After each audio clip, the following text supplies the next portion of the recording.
Permit me to make a special announcement before our introduction. And it's an important one. William Shakespeare said, "If I lose my honor, I lose myself." These I've been very conscious of from my first day of this chamber, and I've guarded my integrity very jealously.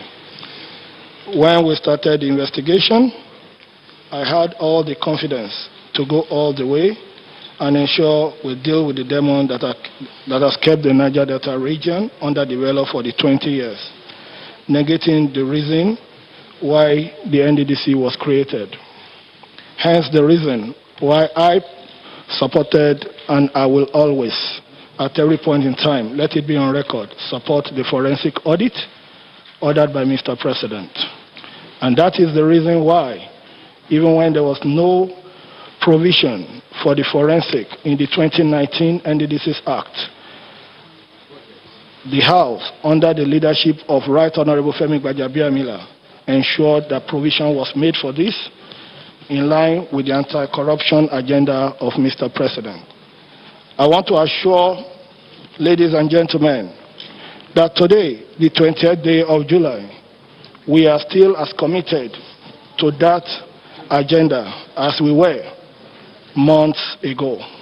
There is no option, the forensic must go on, but nevertheless, the legislative institution must also be allowed to do its job in line with the constitutional provision of the Federal Republic of Nigeria. However, in the course of this investigation, I have to put this very clear, it's been marred with so many series of blackmails, tantrums, and etc.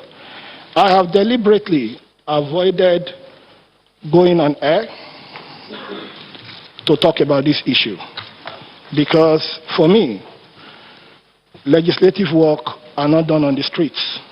Legislative work are done in the chambers of the National Assembly. And this is where, today, this legislative work is to be executed. I have said over the last 3 months, I am a federal lawmaker. I am not a governor, I am not a deputy governor. Neither am I the CNC, nor the vice president. I don't enjoy immunity. I have always said anybody can come around, throw tantrums at anybody. Anybody can accuse anybody of anything. But there are relevant security agencies over the last 3 months which I think should have been approached for this. And I'm saying this in front of camera that we have not condemned anybody. And this is the reason why this investigation was supposed to last for 2 days. This is the 4th day of the investigation to ensure that there is free and fair hearing. Everybody defends him or herself. We have not come to any conclusion, neither is there any report has been speculated indicting anybody.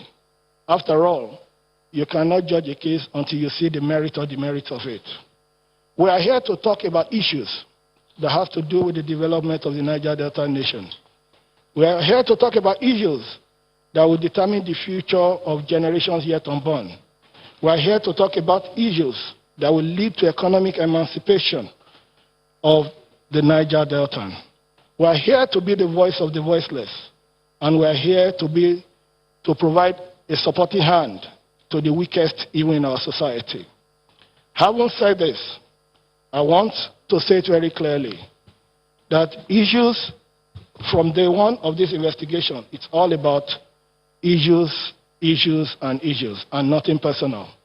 This investigation is not about me as a person, it's not about anybody in the IMC, it's not about the Honorable Minister of Niger Delta, it's not about anybody, it's about the good of the Niger Delta nation. And I want to believe both the executive and legislative arm, we are partners in progress.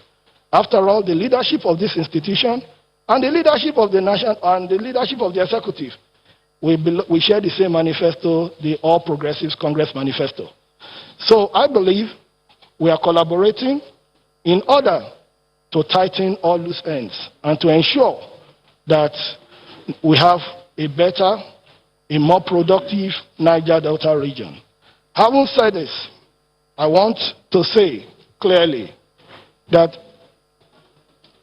any issue against my person, I will please appeal that this should be sent to relevant anti-corruption agencies. And once this is done, if I have a case to answer, I assure you I will make myself available. I don't enjoy immunity. The public does not need the type of distraction that we're giving it. The public need issues that have to do with the referral from the House. Having said this, I read in the papers Vanguard precisely of Saturday when the MD CEO of NDDC said maybe I'm on revenge mission. It was on the cover page. I said this clearly, I'm not on the revenge mission. That's on the cover page of Vanguard. Though what happened, I will say very clearly, the Legislative Privileges Act 2007 is very clear with regards to sanction, running into 2 years imprisonment for some of these things. But we are partners in progress. I'm not on any revenge mission, and as far as I'm concerned, there's no personal feud between us as an institution or me as an individual and the Interim Management Committee. At this juncture, because this point has been raised, and in line with my belief that people deserve to be heard and to be heard fairly. Having said this, I wish to clearly appeal to my colleagues. Though you passed a vote of confidence on me, the leadership passed a vote of confidence on my personality as the chairman of this committee. For the sake for Nigerians to know, I'm not on a mission of vengeance. I wish to humbly appeal to my colleagues to recuse me from presiding over this particular meeting. I hope this will give all parties opportunity to present their facts in the interest of the people of the Niger Delta. Honorable colleagues, I plead with you. I know it's going to be painful to most of you, but the right thing must be done in the interest of our nation. At this juncture, I want to thank you very much for listening. I want to thank you very much for your understanding.